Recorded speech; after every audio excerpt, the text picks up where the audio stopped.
Olá, hoje a gente dá uma olhada num capítulo bíblico assim bem intenso. 2 Reis, capítulo 9. Prepara aí que é uma história cheia de intriga política, unção divina meio secreta e, bom, uma tomada de poder bem implacável em Israel. Tudo começa com o profeta Eliseu, né?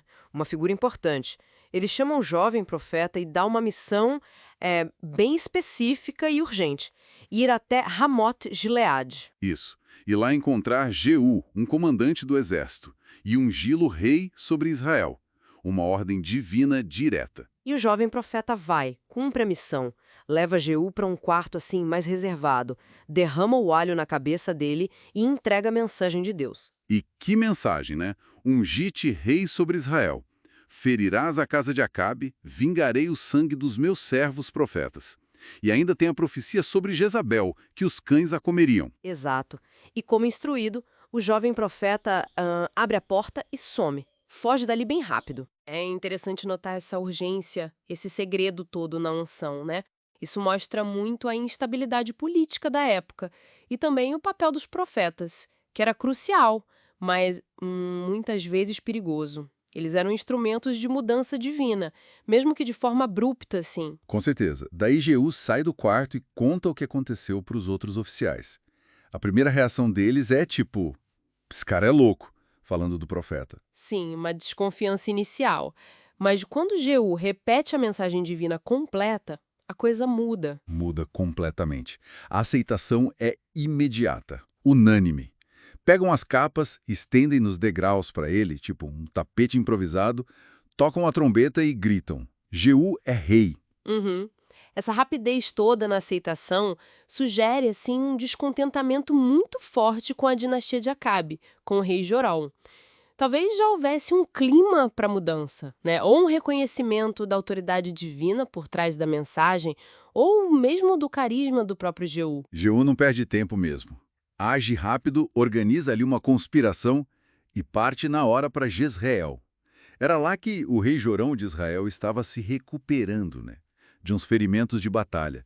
Exato. E a descrição da chegada dele é muito vívida. O vigia na torre vê a tropa se aproximando e reconhece Jeú pela forma de guiar o carro. Ah, sim. O guiar é como o de Jeú, porque guia como um louco ou furiosamente. Isso diz muito, né? Diz muito. É uma pincelada que ressalta a impetuosidade dele, a determinação, quase uma fúria para cumprir a missão. Ele não estava indo para conversar. E a tensão só aumenta. O rei Jorão e o rei Acasias de Judá, que estava visitando Jorão, saem ao encontro de Jeú. E o local do encontro? Nossa, Sim, o local é carregado de simbolismo. Acontece justamente no campo que tinha sido de Nabote, o jezreelita, aquele que Acabe e Jezabel tramaram para matar e tomar vinha, lembra? lembro. Uma injustiça terrível. E aí Jorão pergunta, a paz, Jeú? E a resposta de Jeú é cortante.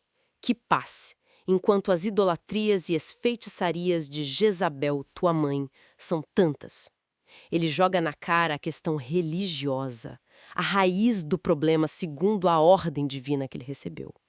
E naquele exato local, Jorão percebe a traição, grita, traição, Acasias, e tenta fugir.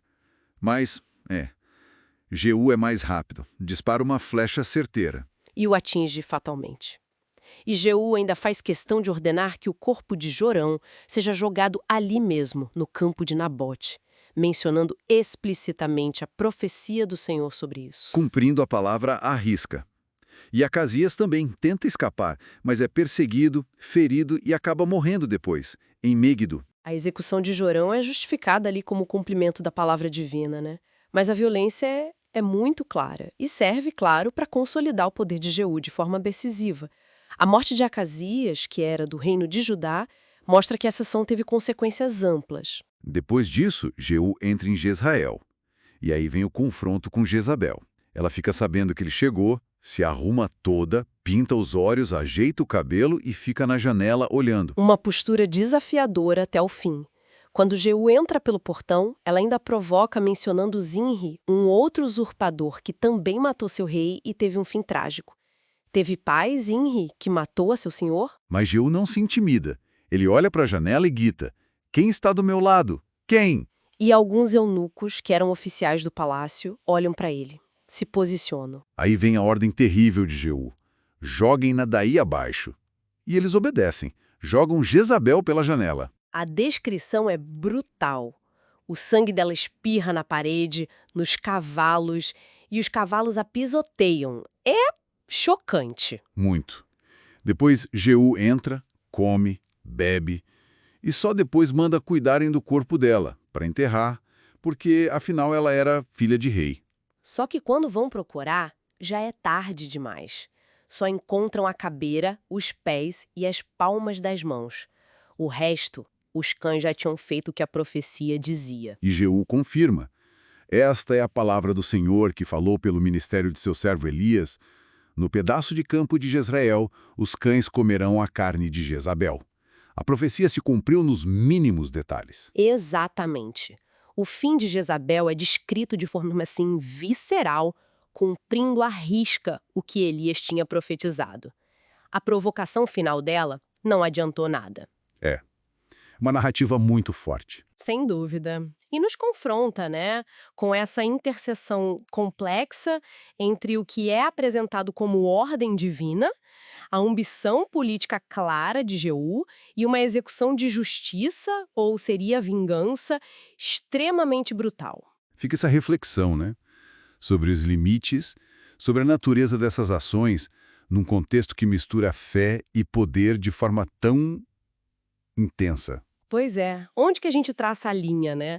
Entre o que seria a vontade divina e essa ação humana tão implacável, tão violenta. É algo para se pensar. E com essa questão em mente, a gente encerra essa análise de hoje sobre 2 Reis capítulo 9.